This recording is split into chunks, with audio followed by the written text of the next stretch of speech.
Hey there! Before we start the podcast, I need you to put down that wavebird and listen up. I need money. For a tenth of what the price of that wireless GameCube controller costs, That should be like $5 if you got it off Shop Goodwill. you can support me here at the podcast of Two Consoles Too Late. I need to buy more games. Your support gets bonus content like additional episodes, Discord server access, typewriter manifestos, and personal shoutouts on the airwaves. I actually have a typewriter. Vote on Patreon polls to see what video game I talk about next. Nothing on Atari 2600.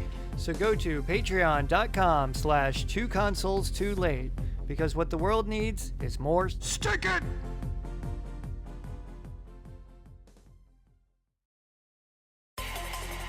Hi, everybody.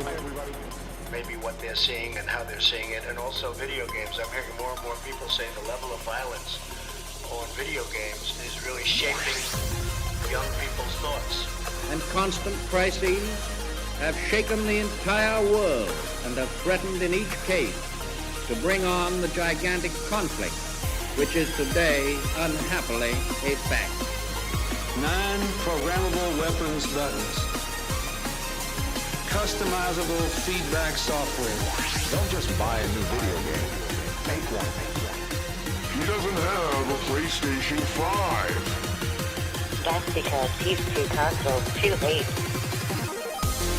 Hello! Welcome to the Two Consoles Too Late podcast. I am the host, I am Jackson Keebler, and I am Two Consoles Too Late.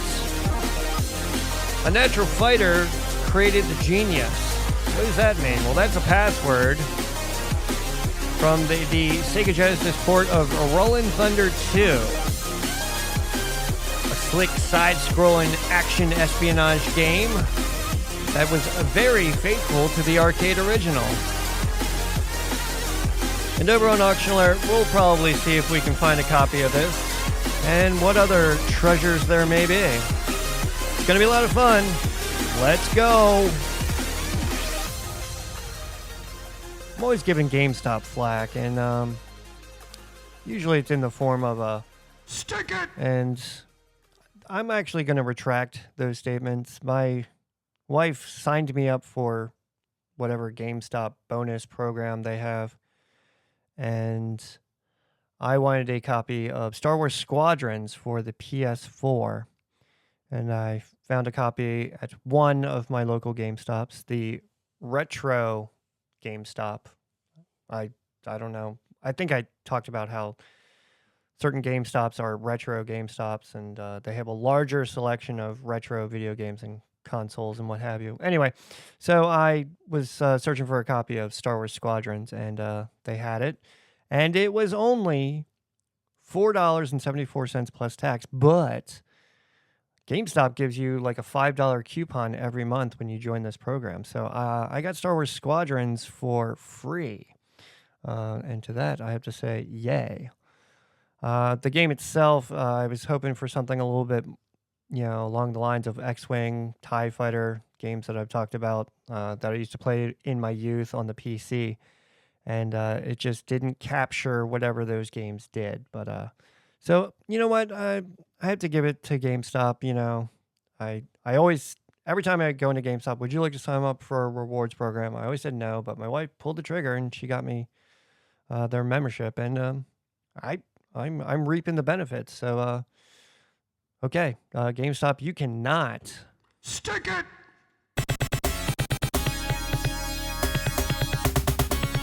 Into the Maelstrom.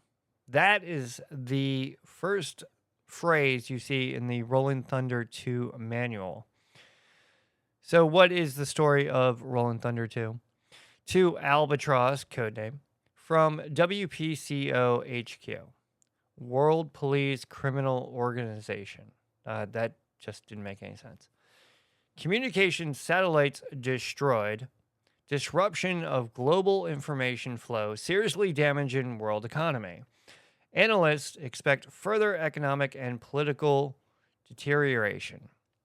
Terrorist organization Geldra claims responsibility. No demands have been made. At this time, Geldra's motives are unknown. Intelligence indicates that rogue arms merchant Gimdo may be involved. We offer the standard contract and disclaimer. Your controller will be JC-KAL. I guess that's supposed to be Jackal. Authorization code Omega. You will be contacted. Looks like a tough one. Good luck, and message. Now it gets good. After reading the message, you try to concentrate on the Bach playing in the background, but you're troubled. Images of previous missions creep through your mind. The adrenaline, the smell of gunpowder, carnage, ... The phone rings. Albatross? Question mark. Yes. It started again. I know, Leela. After an awkward pause, she hangs up. As you oil your 9mm, you prepare yourself for the task ahead of you.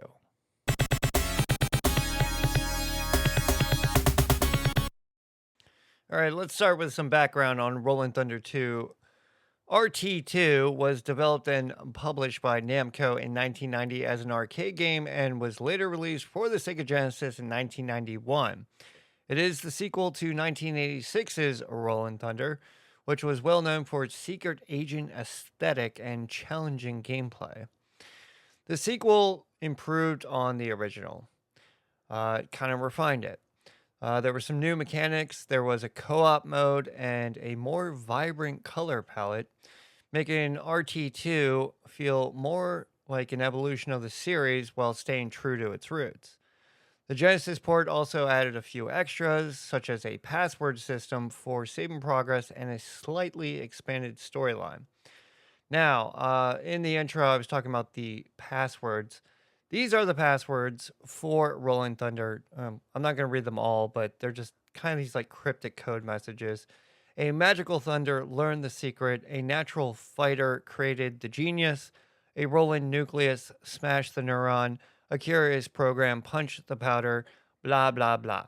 So there was a password system. It wasn't really, as a password system, it was better because, you're not typing in like capital A, little a, 1, and, some passwords that we've seen, especially on Nintendo. So this one was just pretty straightforward. You could kind of get back to your progress, but you had to use these passwords.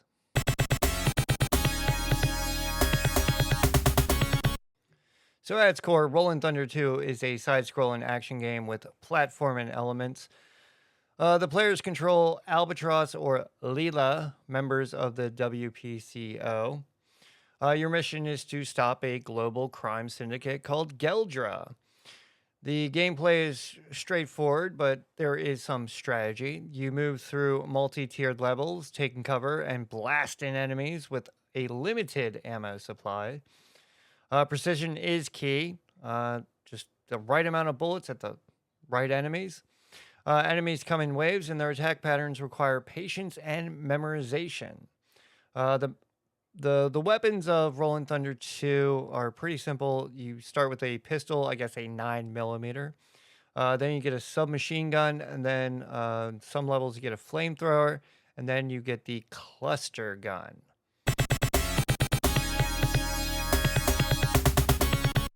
So where Rolling Thunder 2 really shines is the music, and it was composed by Ayako Seiso. I have featured tracks from Rolling Thunder 2 early on in the podcast, and this track particularly I'm going to feature is first Albatross and Leela. It's a little short ditty, but it's a little upbeat.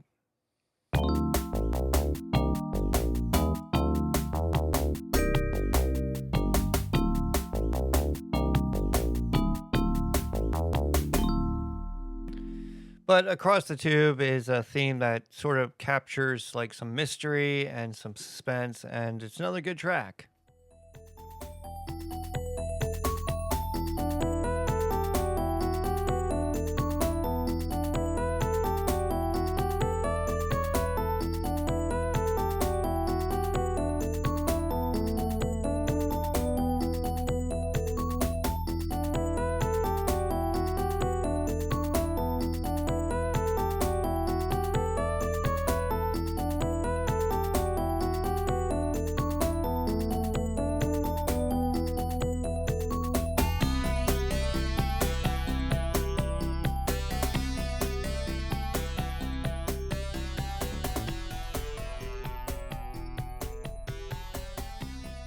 Rolling Thunder 2 did not gain massive mainstream recognition. It was well received amongst fans of the genre.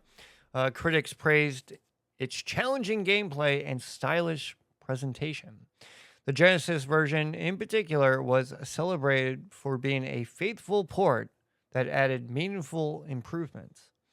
The series would continue with Rolling Thunder 3 in 1993, exclusive to the Genesis. But that entry did not have co-op mode. It only had solo gameplay.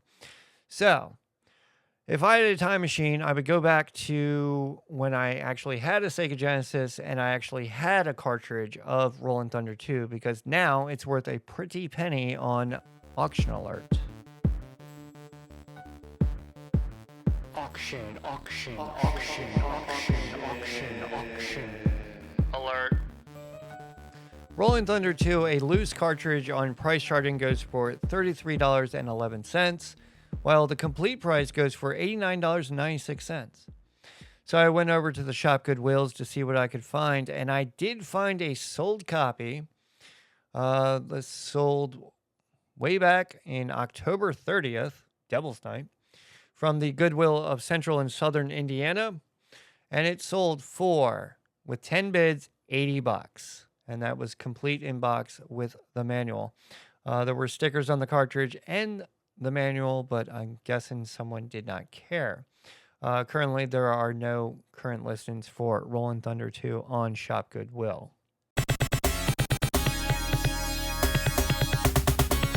So Rolling Thunder 2, it's one of these games that I have a lot of nostalgia for. It's one of these games, though, I cannot make it through without the miracle of save states. It's just, that's where I'm at. I think if I sat down and did not save my progress as I went along, I would make it to maybe round 3 or 4. They're not stages, they're called rounds. And I did find on a website called arcadequartermaster.com, they named the different rounds. I'm not sure if these are official or just kind of what they named them, but round 1, commence Rolling Thunder. Round 2, a residence of Terrible. Round 3, across the tube. Round 4, in search of the target. Round 5, a view of dynamism. Dynamism? I mean, that's just a weird name there. Round 6, the ancient way. Round 7, Terror for Sale, and Round 8, The Final Command. There are speedrun records for Rolling Thunder 2. At speedrun.com, the speedrun record is at 18 minutes and 23 seconds, but there was no video. If you go to the YouTubes, I did find a video of a speedrun, and that speedrun came in at 22 minutes, and that's any percent. So this game can be speedrun, but there's only 3 entries at speedrun.com for Rolling Thunder 2. So if you want to get your name in the record books, boot up some Rolling Thunder 2 and practice. And if you can beat that 18 minutes and 23 seconds that was established 2 years ago, it can be yours. This is a funny thing. So number 1 is 18 minutes and 23 seconds. Second is 18 minutes and 34 seconds.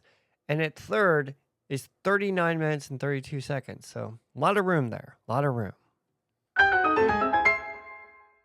So I'm going to get on my soapbox here before I end the podcast. I have not been playing retro video games. I have been playing a lot of PS4. And when I say play, I use that term very loosely. So this is the list of games I've been playing.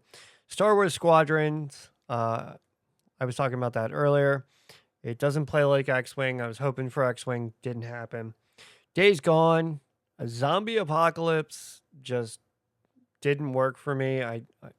Something about zombies I can't do. Walking Dead, can't do it. Death Stranding. That came from the producer of Metal Gear Solid. And it's a very different game. A lot of inventory management. Graphically awesome. It's an acquired taste from what I understand.